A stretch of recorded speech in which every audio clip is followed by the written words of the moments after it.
course, to the Schusterman Center and Department of Theater Dance, American Studies, and everyone involved in arranging this visit. It's my first trip to Austin, so it's exciting. And I think Karen stepped out, but thank you especially to Karen for handling the logistics.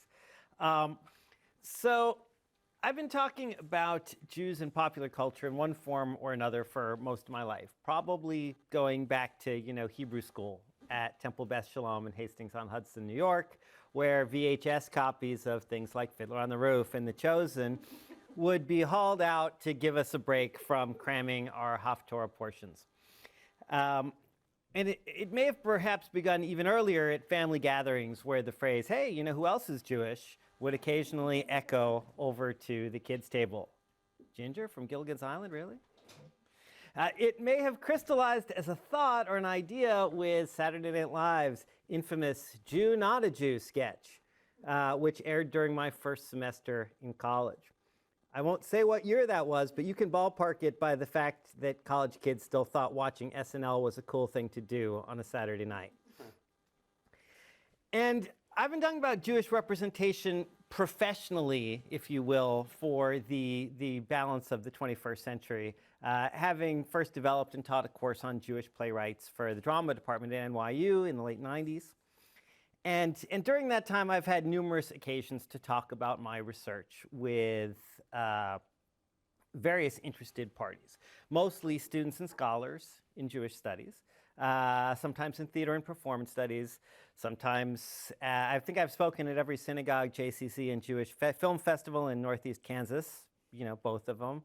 But it wasn't until much more recently, say the last 5 years, that these issues that I've been studying, and a lot of people in this room have been studying all along, have begun to come to the attention of national and even international media markets.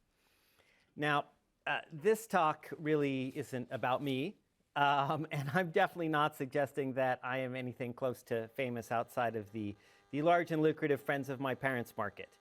But I mention all of this simply to say that the phenomenon of Gentile actors playing Jewish roles, while not new as a practice in the entertainment industry, not new as an object of inquiry for me or for a number of folks in here, has, however, evolved in some very interesting ways in recent years. And that's what I want to talk to you about today, with a particular emphasis on the term Jewface.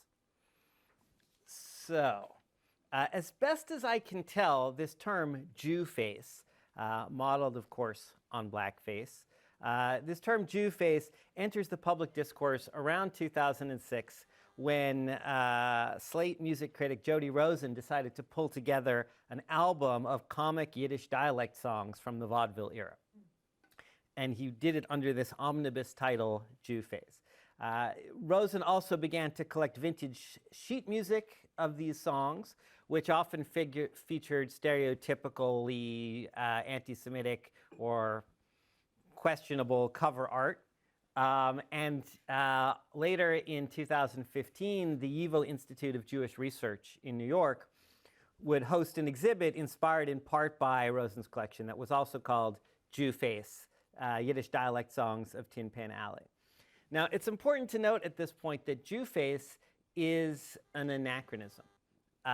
It's a back formation from the term that we understand, blackface, the process by which white performers would use burnt cork and other types of makeup to blacken their faces and sing theoretically authentic but horribly inauthentic Negro spirituals. But the term is anachronistic. In other words, there absolutely were, back in the vaudeville era, people whose act was to be Jewish. Here's a couple of famous examples: Cohen on the Telephone, Potash and Perlmutter. These are sort of vintage Hebrew comedy would be the term that would be used, or in extreme cases, mosaic interpretation. So there were definitely people performing Jewish characters in vaudeville and minstrelsy and burlesque, but they did not use the word Jewface. They would not have understood what you were talking about had you said it. So Jewface is a fairly modern formation.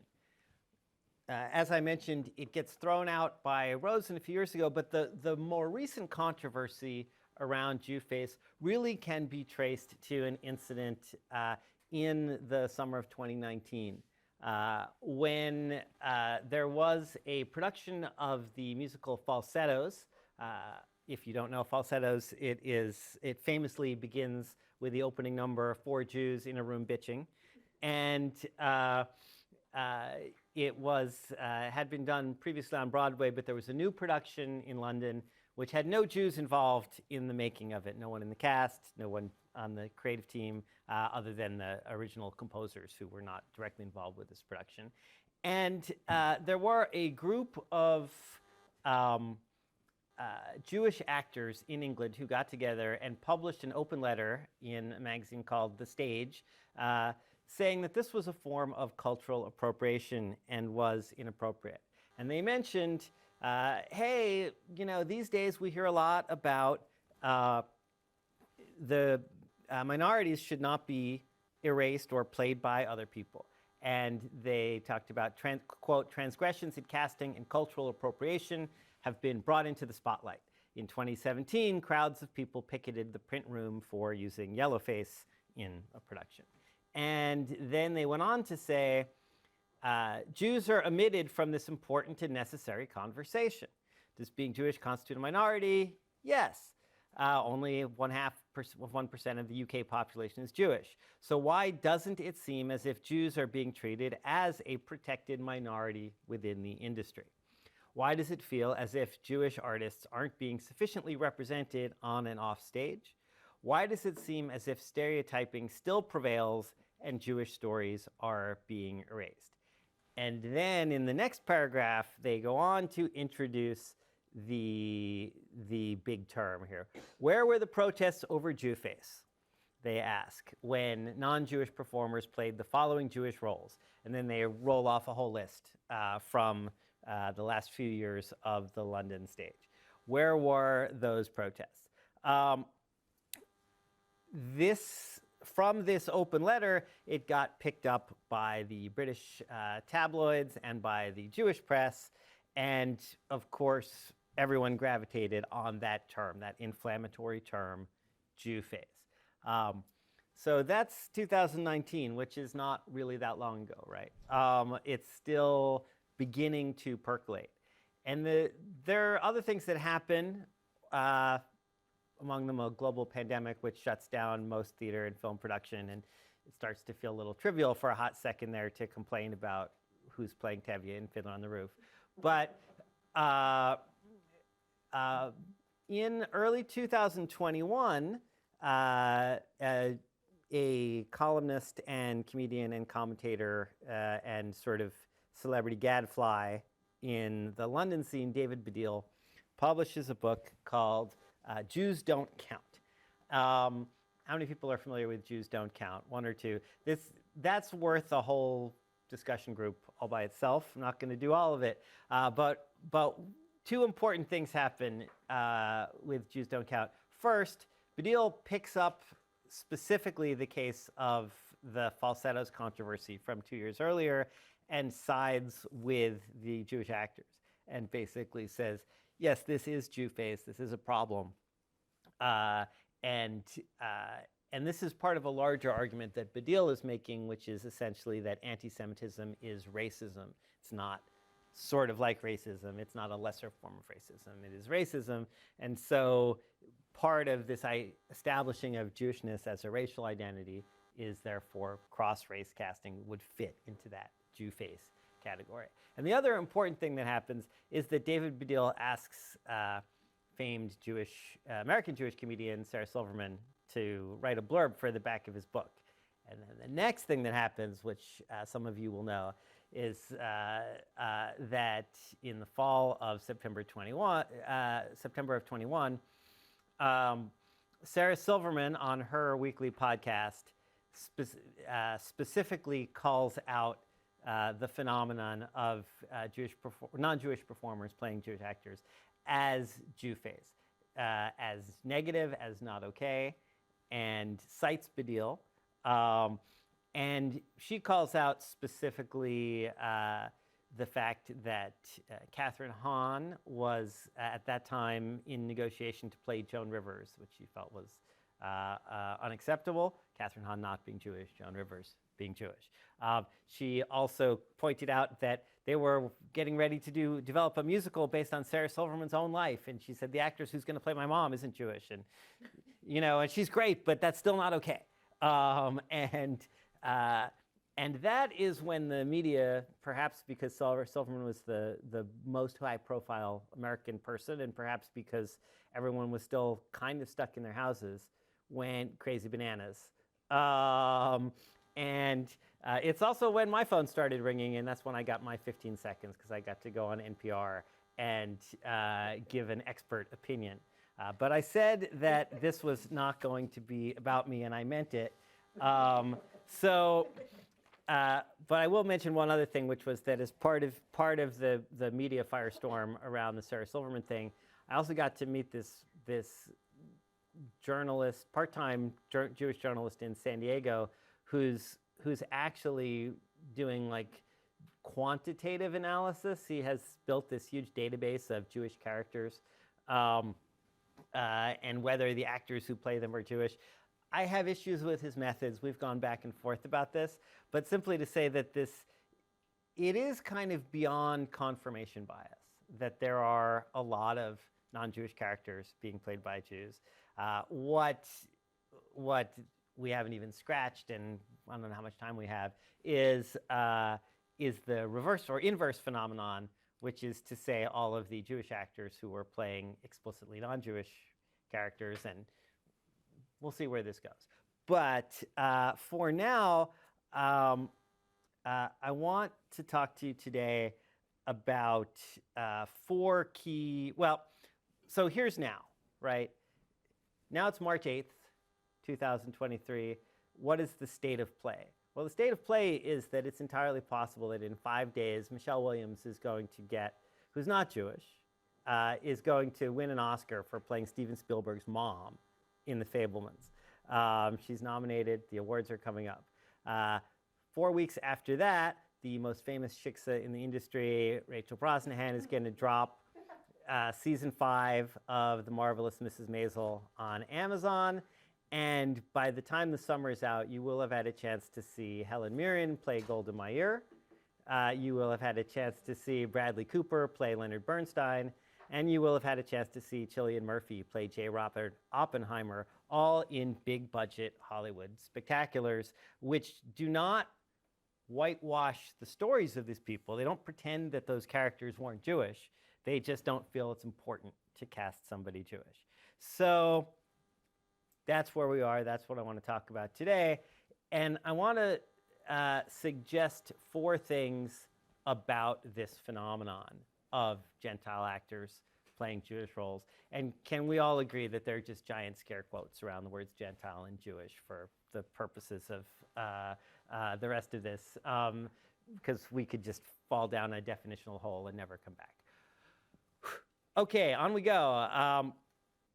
So what are the 4 points I want to make about Gentile actors playing Jewish roles? The first one, and it seems kind of obvious, but is worth repeating, is that it is not at all a new phenomenon.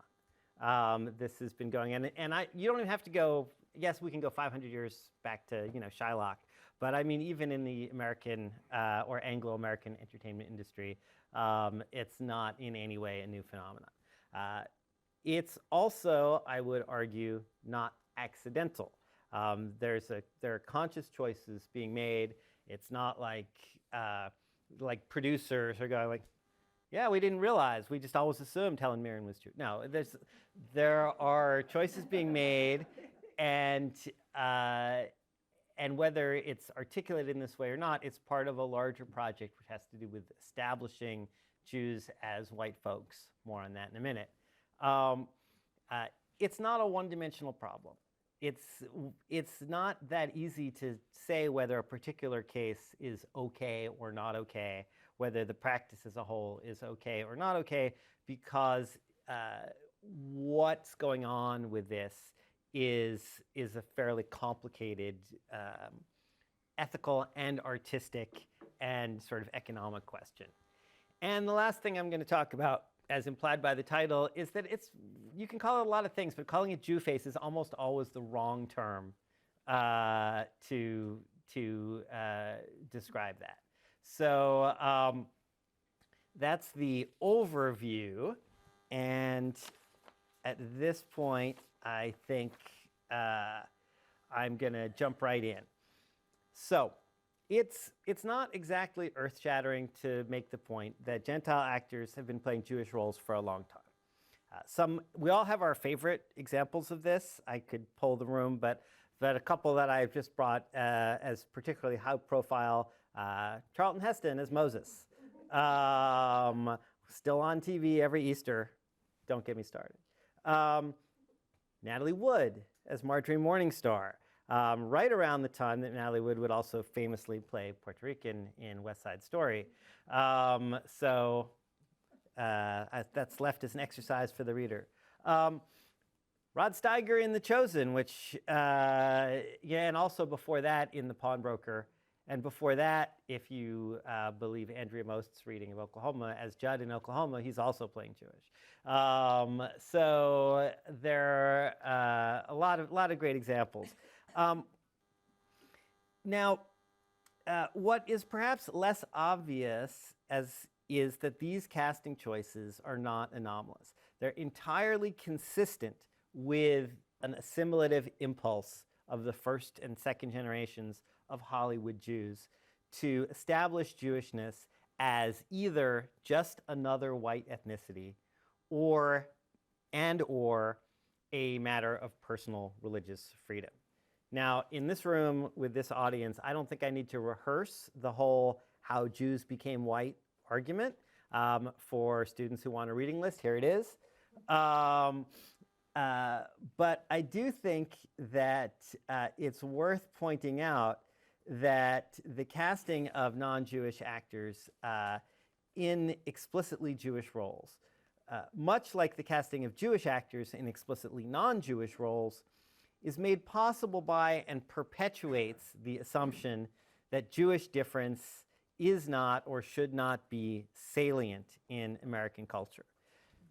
Put another way, Hollywood has a big investment in the whiteness of Jews, in saying that Jews are cross-castable with other quote-unquote white ethnics and even with theoretically unmarked or universal characters. And for the most part, Jewish audiences, Jewish communities are only too happy to go along with that, right? So that while there is occasionally pushback earlier on in sort of little corners here and there of the Jewish press or of a Jewish actor who felt like they weren't getting roles complaining, by and large, we're all on board with this. And this continues into the 70s and 80s. One of the more infamous examples, Laurence Olivier as the dad in the otherwise forgettable remake of The Jazz Singer with Neil Diamond. David Mamet called this one out in an essay in the early 80s, very specifically saying, really, Laurence Olivier as the one that almost nobody seems to have a problem with, and yet it's a problem, right? Maybe Ben Kingsley in Schindler's List. So Ben Kingsley, who's actually Indian, has taken more heat for playing Gandhi than he has for playing Isaac Stern in Schindler's List. One that Samantha I know is familiar with, right? Valerie Harper as Rhoda Morgenstern. And here we're getting into, now we are even talking about Jews who are a little more assimilated. I don't know if it's better or worse that we're casting someone who's not Jewish in that role. We get another fun example. I like John Turturro, who's played a zillion Jewish characters. This is him as Herb Stempel, who's the original Herb Stempel on the left here in Quiz Show, 1994.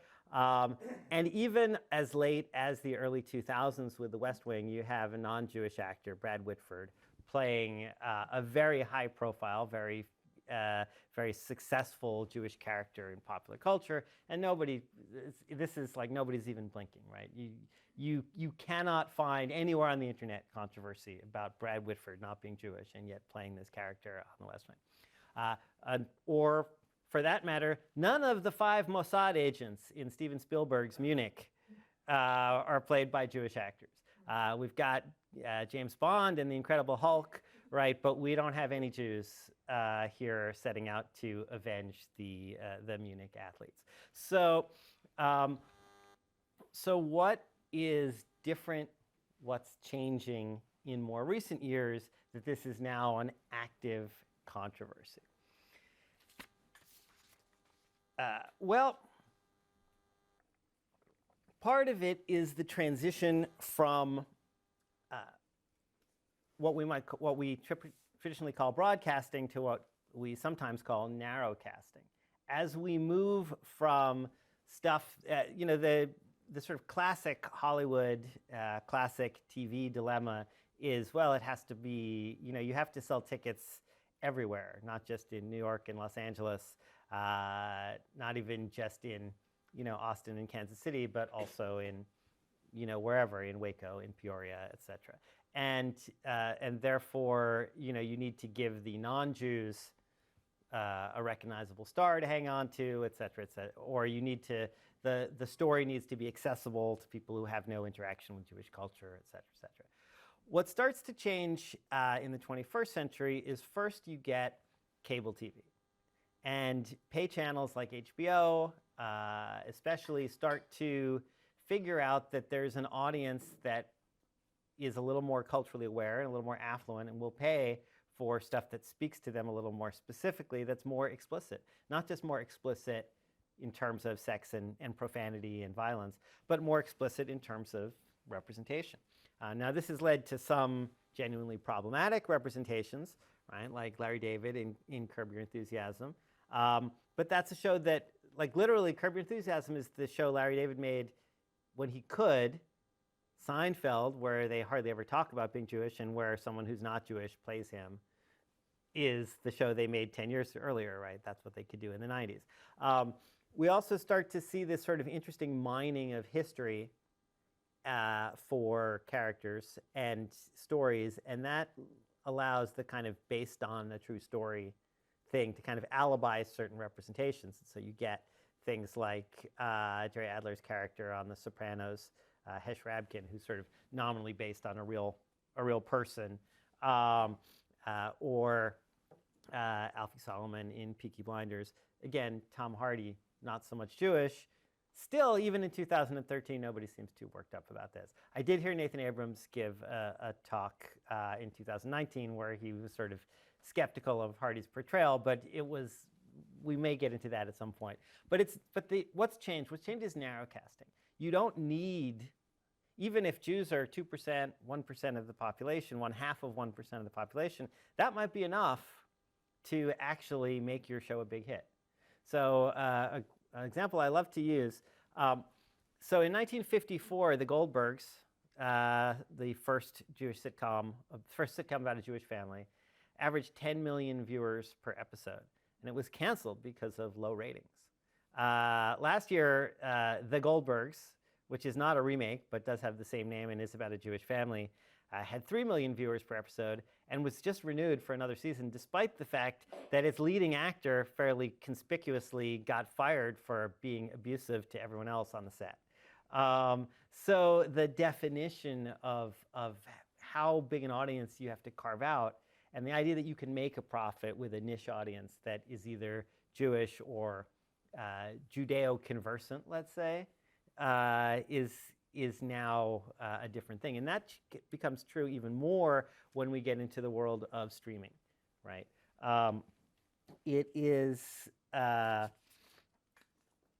It's harder to tell exactly, right? Amazon and Netflix don't publish out their streaming network numbers very well, but they don't rely on advertising at all, right? And they rely in part on niche interest, like, oh, I have to go there because it's the only place I can get such and such. And so there's a space for more focused, more personal storytelling. And also there's this kind of Wild Westiness of the late 20-teens in which Amazon and Netflix are throwing money at various creators saying, do something no one's ever seen before. And a lot of them are mining their own personal experience in a kind of a deeper way. So you get things like Transparent, right? Which tells the story of a Los Angeles Jewish family whose patriarch, Mort Pfefferman, came out as transgendered. It's based on the creator, Joe Soklov's real life story. And it ran 5 seasons, earned rave reviews, and the reputation of most Jewish show on television. That is, by the way, not just my opinion. Lots of people seem to think it was the most Jewish show on television. Lots of people seem to think it was the most Jewish show on television. In Transparent, you have extended conversations with rabbis. You have trips to Israel. You have actual depictions of ritual practice. As Deborah Cohen notes in this article that the clip is up for, it was the first television show to feature a fully fleshed out female rabbi as a key character, although, again, Catherine Hahn, not so much Jewish.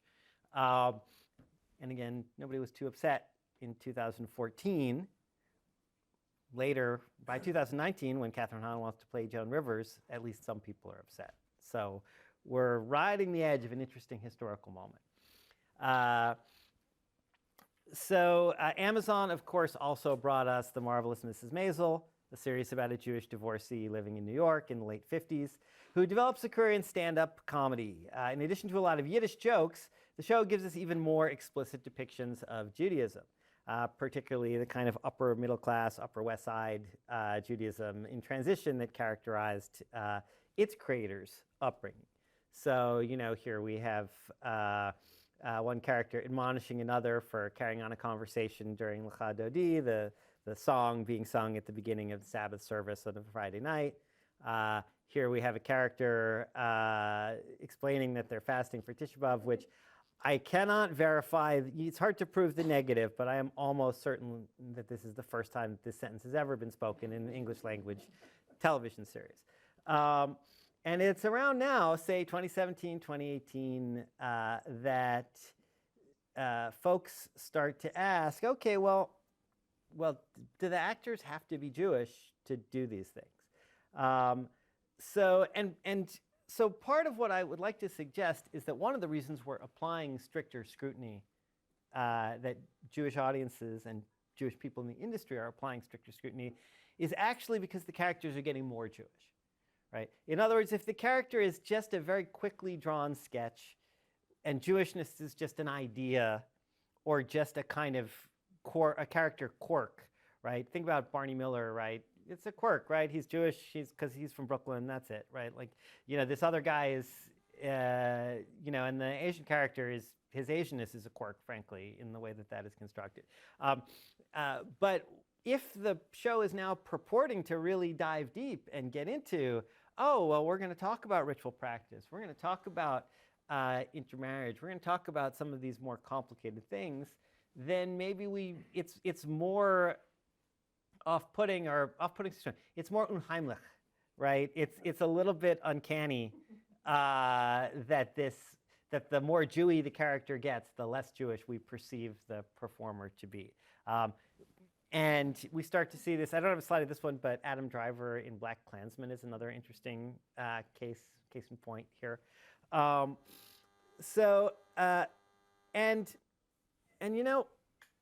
When people want to discredit the importance of ethnic or identity-appropriate casting, whether it's gender identity, disability, right, they will often raise this straw man argument. They will say something like, well, you don't have to be Danish to play Hamlet. And you don't have to be an incest survivor to play Oedipus. But what the kind of reducto ad absurdum masks is, of course, no, you don't have to be Danish to play Hamlet because, Hamlet, for all its dreary politics, Fortinbras and blah, blah, blah, isn't really about being Danish. It's not an exploration of the Danish experience. In terms of Oedipus, it doesn't really make sense to apply a psychoanalytic framework to a play that was written 2,000 years before psychoanalysis is a thing. So it's a bit of a false argument. Things get slippery. But of course, we're applying stricter scrutiny to the casting of Jewish roles because audiences and advocacy groups across the board have begun calling for greater consonance between the identities of film and television characters and the actors who play them. And this does have to do with race. It does have to do with ethnicity, with gender and sexuality. It has to do with disability. And so what I want to talk about now is what we might call the strategic slipperiness of these debates. Debates about casting frequently conflate three related but distinct arguments, which I'm going to call authenticity, opportunity, and respect. Authenticity, opportunity, and respect. Now, the authenticity argument goes something like this, right? An actor who has the real-life experience of being Jewish, or Latinx, or queer, or disabled, or deaf, or whatever the identity is, right, is better equipped to represent that experience on stage or on screen than an actor who does not. Now, this is a question about which reasonable people can disagree. This is a question, if you go down across the street to Winship and ask the acting faculty, you will find reasonable professional acting teachers disagree on the answer to this question. In fact, most variations of method acting that are taught in the US assume the opposite, that an actor's unique emotional experiences are the foundation on which they build characterizations of various types. The actor is, by definition, someone who can be both not me and not me, right? Now, contemporary critical theory may regard universal humanism like that as, at best, naive, at worst, oppressive. But the presumption that an actor can and should draw on their own lived experience as they strive to act truthfully under the given circumstances of another person's reality is at the core of modern American acting. We can have a whole separate conversation about how Jews participated in the construction of that formation of the American method. And what you will find is that part of the reason that there hasn't been pushback before now is because the same thing that says Cillian Murphy's experience of being excluded as an Irish person makes him legit to play Oppenheimer because he understands how Oppenheimer felt excluded as a Jewish person, works in the opposite direction and explains why the Jewish actor can do Juno and the Paycock, right, or some other Irish drama. So, of course, we have to be wary of conflating identity with experience. We don't want to flatten out the significant differences between and among individuals in every group, right? Not all Jews share the same life experience as Anne Frank, as in fact, it turns out, very few of us do. Not all queer folks have walked a mile in Harvey Fierstein's shoes. My own Reformed Jewish upbringing in New York has little enough in common with Tevye the milkman, right?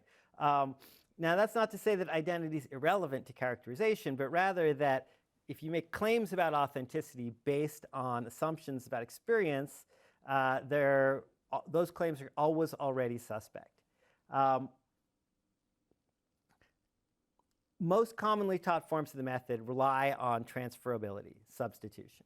And if the actor does the work to craft a truthful, honest performance without resorting to stereotypes, many would say the performance will be as compelling or truthful as one in which there's a greater consonance between the actor's real identity, quote unquote real, and that of the character. Some might say that a highly gifted actor like a Ben Kingsley or a Helen Mirren will be more convincing as a particular identity than a less skilled performer who happens to be Jewish.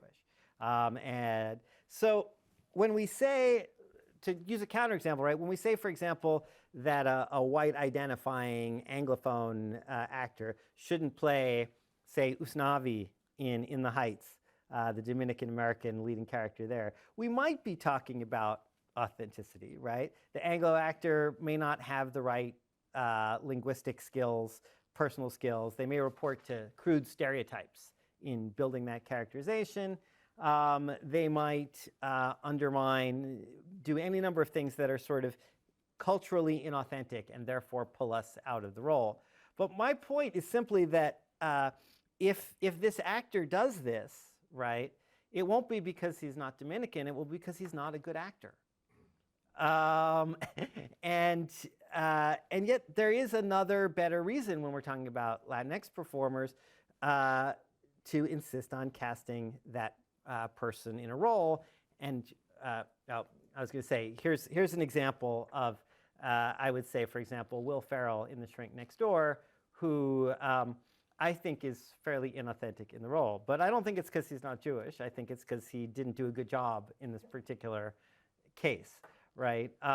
Frankly, Paul Rudd, who is Jewish, is only marginally more, quote unquote, authentic in this show, and that's to do with rehearsal time and 16 other things. So I want to talk about opportunity, right? The opportunity argument begins by acknowledging that due to structural racism, other socioeconomic factors that shape our entertainment industry, there have been fewer opportunities for many minorities, for BIPOC identifying folks, for LGBTQ folks, for disabled folks, to see their communities represented on stage and screen. So we know from Aristotle, right, the ability to recognize our people on stage, or our own experience on stage, is part of what makes us full citizens, makes us part of the polis. And we also know that for the same structural and historical reasons, there have been a great many talented and deserving performers who have had limited opportunities to work in the industry. So when a project comes along that does focus on one's particular identity group, it is, if you cast a kind of generic cishet white actor in that role, it's kind of doubly insulting, right? First, it suggests that ethnic or sexual identity doesn't matter, when in fact, apparently, it's easy to say that now that it's a Jewish story or a Latinx story or a queer story. It seemed like it mattered a lot when you were casting Doll's House. It seemed like it mattered a lot when you were casting the George Washington story. So it's disingenuous. It's also that if you say, well, it's about experience or box office appeal, then you are literally punishing the minority actor for their previous lack of opportunity. So that's a problem.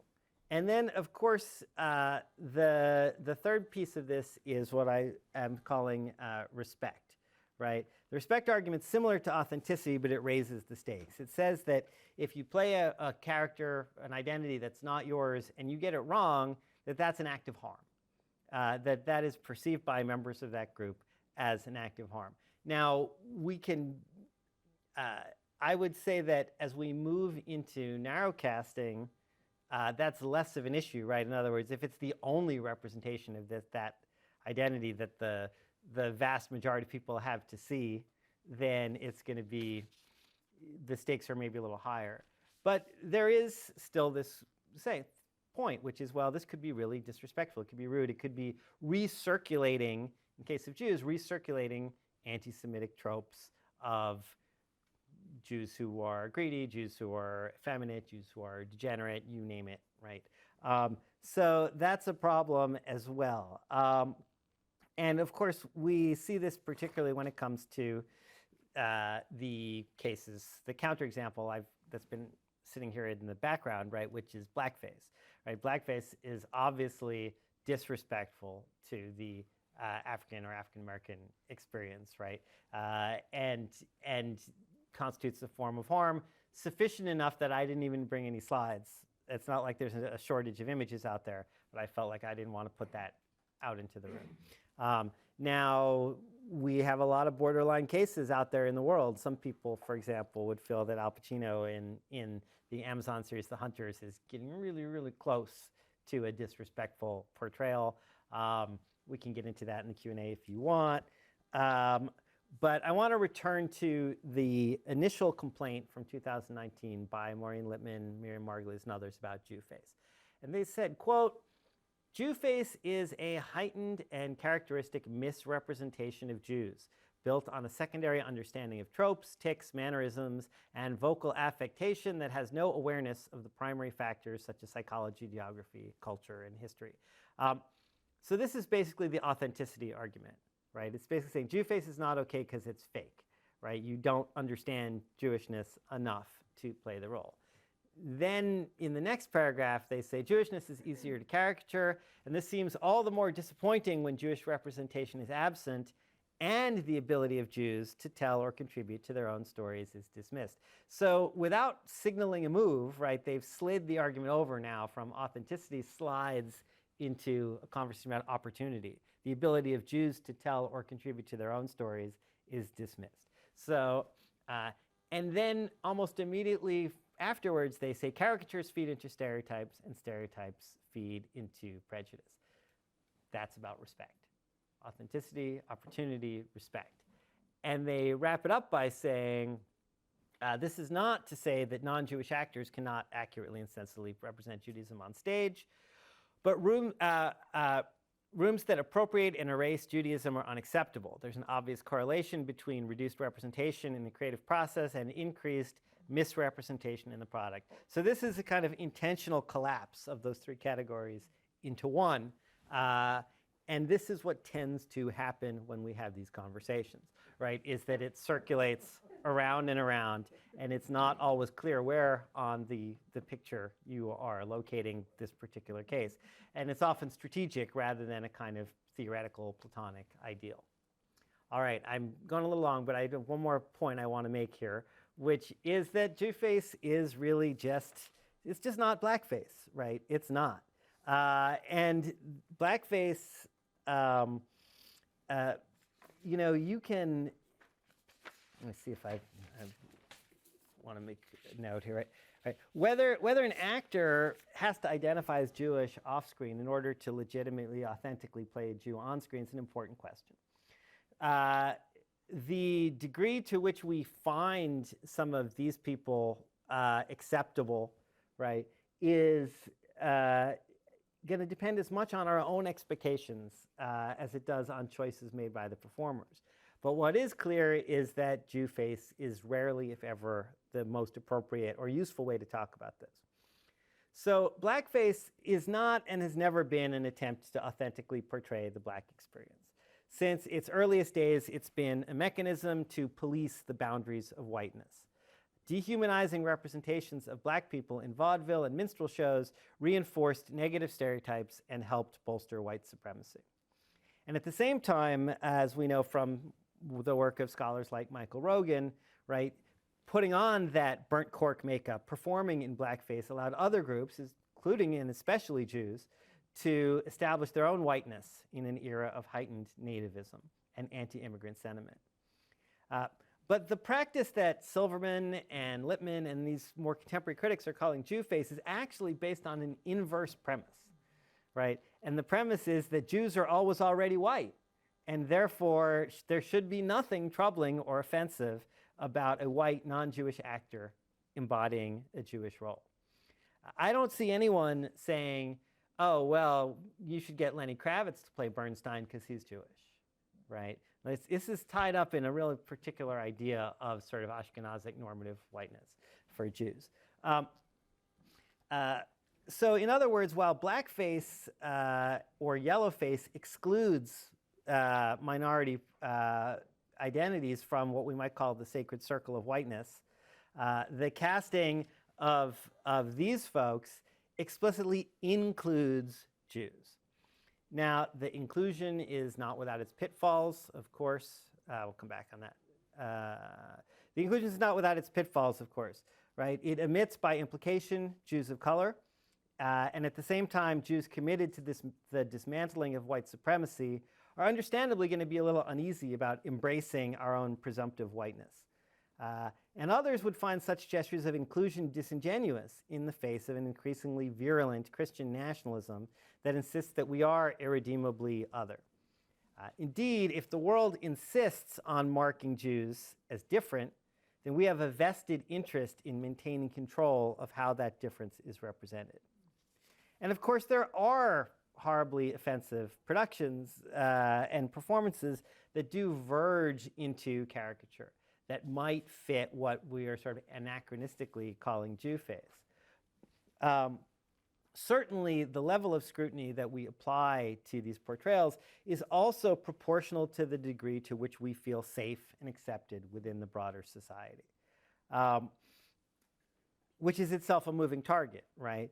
The fact that we are now talking about the Fabelmans and Mrs. Maisel and Golda coinciding as it does with a rise in anti-Semitic violence and rhetoric in the public sphere does challenge us to have really important conversations about our relationship, conversations between and among Jews about our relationship to the popular culture, to the entertainment industry, and to society more generally. But the reflexive application of the term Jewface, I believe, misrepresents these real and pressing issues.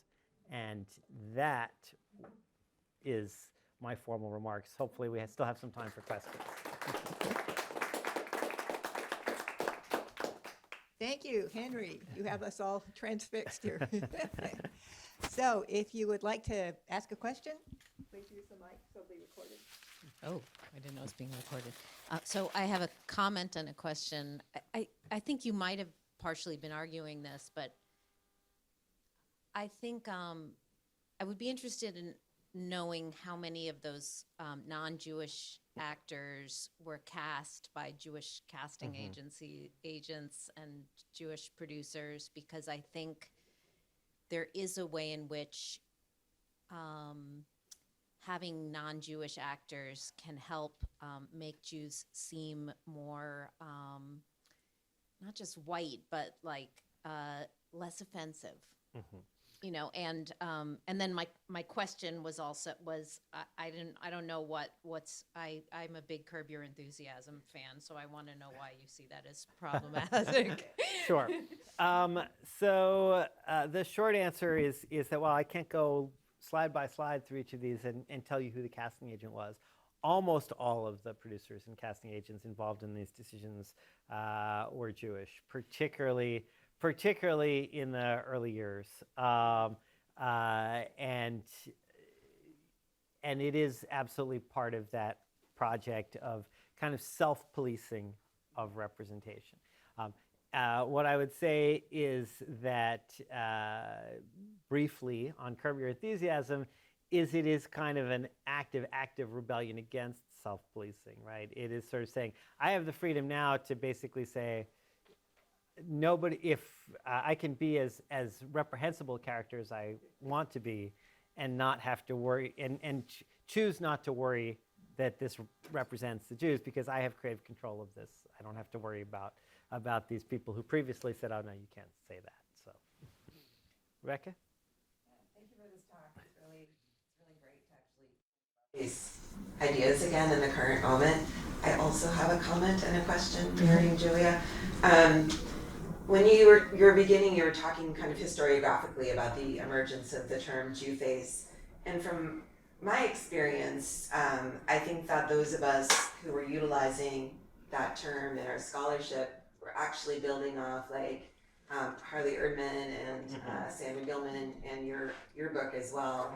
And making, I would say, because the people I'm thinking of are also performers, making a feminist intervention and sort of playing with both gender and the racial ideas about Jewishness, putting those in relation to our bodies.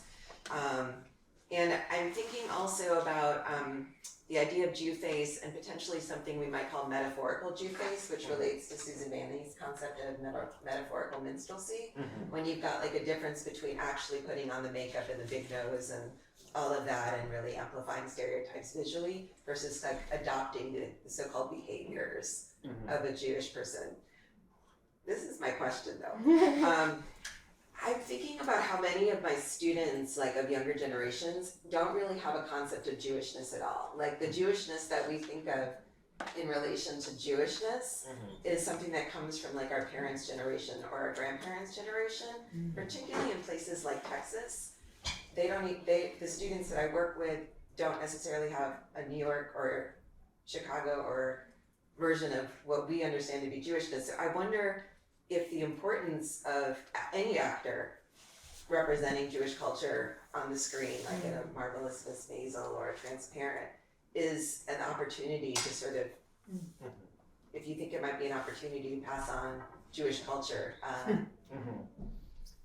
I think that those are great questions, and we'll come back on the first part because I think that's way bigger. But yes, it's those of you who know my book, Acting Jewish, know part of my thesis is that in an age where there's a lot of cultural discontinuity, you know, where Jews are no longer growing up in neighborhoods where everyone's Jewish, where the synagogue is no longer a reliable site of cultural continuity, that popular culture becomes a stand-in, that generations of kids sort of learn what Jewish means or how to behave Jewishly based on some of these popular culture examples. And that does raise the stakes in a certain sense, because if Mrs. Maisel is telling you something about your cultural heritage, you care more about who's telling you. So that's the short version. I mean, I do think that there are, and I know Samantha's worked on some of the more recent group of sort of high-profile younger Jewish stars, and how they're sort of self-defining, and I think that's got its own kind of vibe, right? Its own presence. But I'm not sure if I answered your question. I kind of felt like I got distracted in thinking about the new work. But Yeah, no, it's good. Yeah, Susie. Hi, thank you so much for that. I had a comment when you were talking about Transparent, Yeah.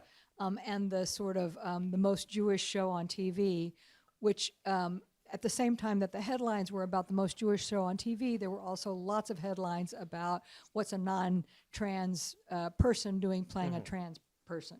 And trans politics was at that point, I mean, the historical moment of that was very important, because not only for the first time was trans identity being represented on TV, but it was also being represented by a non-trans person. And I think that there is probably a generational issue where, you know, lots of the first time somebody's being represented on TV, they're being represented by a white person representing them. But I do wonder about trans identity politics being so important at that moment. So lots of questions about a non-trans artist. And now Jewish identity politics are becoming very important in the light of increasing anti-Semitism and white nationalist hate groups. So I'm wondering if that also is really important for us to consider about why there's more conversation about non-Jews playing Jews. Absolutely. I think that yes, the more tenuous any group's sort of status as included is, the higher the stakes are for these kinds of high-profile popular culture representations. You know, there's nobody. I wouldn't say nobody. I have yet to encounter people complaining because, as I said, you know, Hamlet was not cast with real Danes, and part of that is because Hamlet's not about that, but part of it is also, you know, to say, well, the Scandinavian American population does not feel threatened in the way that our trans population or our Jewish population might. Yeah, I mean, think about Reservation Dogs, for example, which, you know, has blown people away because it's got an all-native cast and an all-native directors and everything, and it's very, very different, much more authentic, it seems like, in your Yes, eyes. but here's where, as I said, this sort of slipperiness between authenticity and respect and opportunity becomes a really key issue, right? Yeah. So for Jewish performers, it's not impossible, but much harder to make the opportunity argument, because historically Jewish performers have been able to play lots of different roles. Now, there absolutely, you can name performers, I won't do it here, who have been denied opportunities to play certain roles because they are quote unquote too Jewish. And those people are perhaps have the most standing to be angry about some of these other castings. But it's a different scenario, right, than, in fact, you actually, when you're dealing with some other groups, sometimes you get into Well, I would say, for example, with gay men and with black performers, there was a long period in which they were willing to trade authenticity and respect for opportunity. In other words, performers were willing to take roles that were demeaning to their identity to work. And you don't really see that happening in the American industry with Jews in the same way. Samantha? So you mentioned briefly hunters in your Yeah. presentation, and I just wanted to hear more of your thoughts about it. I thought that Badil's analysis of what Al Pacino was doing as nebbish being was one of my favorite parts of his sort of like Jewface section. And I think that it's just such a complicated case study anyway, because no spoilers, but like he doesn't really turn out to be Jewish Yeah. and everything like that. And so I just kind of wanted to hear more about what you thought about that performance and whether it would have mattered if it had been a Jewish actor or a non-Jewish actor, because it seemed to me that it was more the way that the character was written and conceived than necessarily just like the choice of a singular performer. Well, and so here's maybe a wider lens for this, right? Which is, I would suggest that Jews, even more than a lot of other identity groups, right? We have a baked-in tradition of extra textual information informing commentary. What I mean by that is that, you know, if you look at the rabbinic tradition, we don't just deal with the text that's there. We deal with the text of commentary. We deal with other information. We're filling in the blanks. And so it's not surprising that, and we do the same thing with pop cultural texts. And knowing whether the actor is Jewish or not is one of those bits of extra textual information that informs how we do this. So that if we know that the actor is Jewish, we might give them a pass on something that seems mildly disrespectful, you know, if it's Mel Brooks, right? And if we know that the actor isn't, we know it's Al Pacino, we might be less inclined to do so.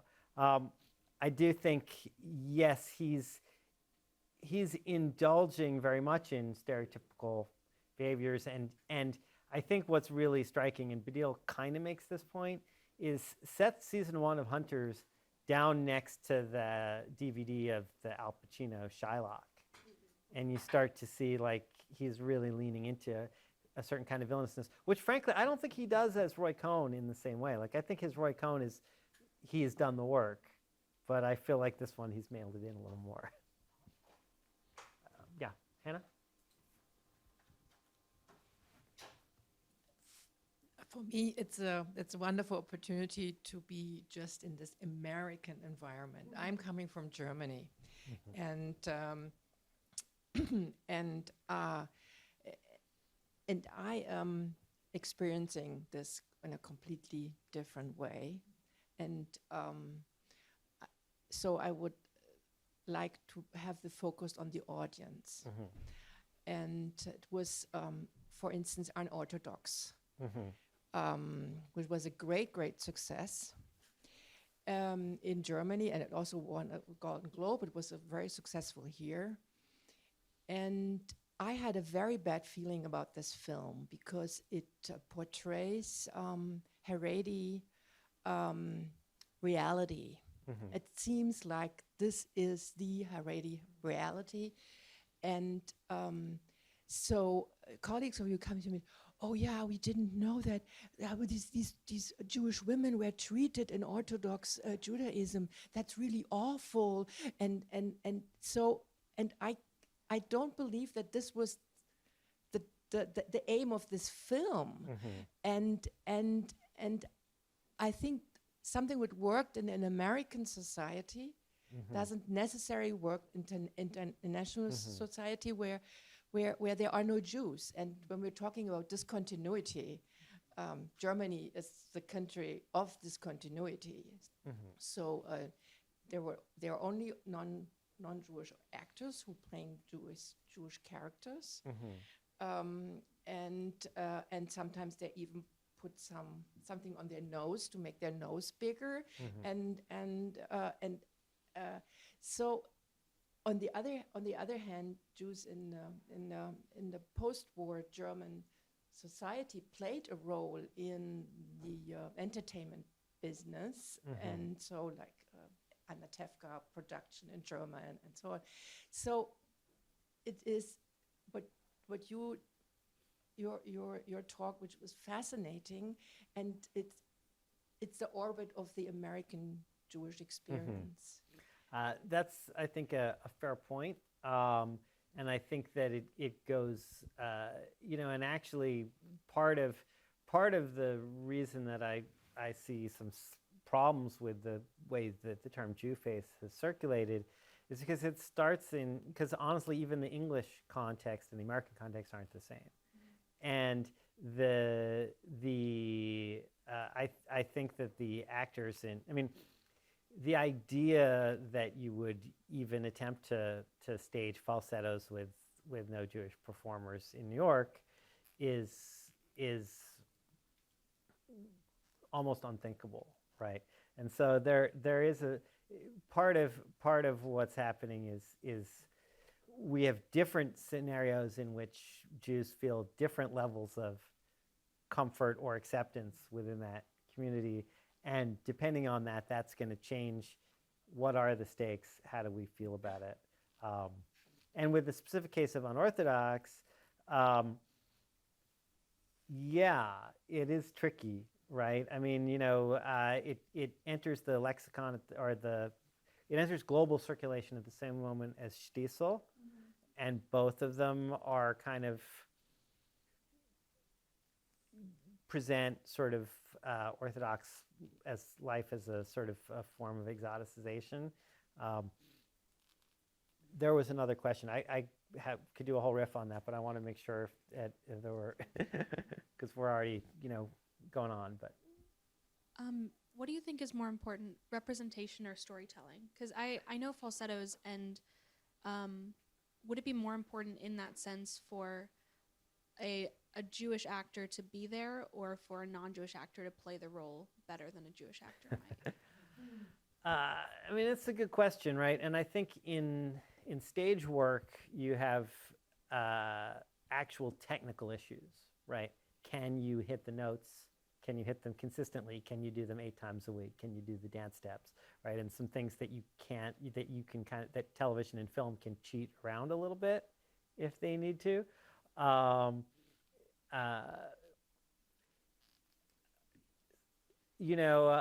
also think that context is different in professional theater or professional film versus sort of university work. I directed a production of Indecent at the University of Kansas, and I said, well, I'm not going to ask the kids when they audition, how they identify, because this is a play that the entire cast are supposed to be queer Jews. So first of all, there's entirely too much baggage with all the Jews raise your hand, right? Like I'm not comfortable with that question. And second of all, at a university level, asking students who may not be out to their parents to come out to me as a condition of getting cast in a show is also not okay. So I think, if we think of each scenario is going to be a little bit different there. I think we want these stories to be told. I think that in general, it's, but I also think we want the people who are telling the stories to do the work, right? And that's less about talent and more about sort of the ethics of trying to represent somebody whose experience is not yours. Yes, sir. Thank you. I was wondering if you could address You People, where you had Jews and non-Jewish actors portraying a Jewish family that was so stereotypical that even the stereotype was a character. I mean, it was amazing. I mean, I think that this is tricky, right? So if we think about our dimensions, authenticity, opportunity, respect, right?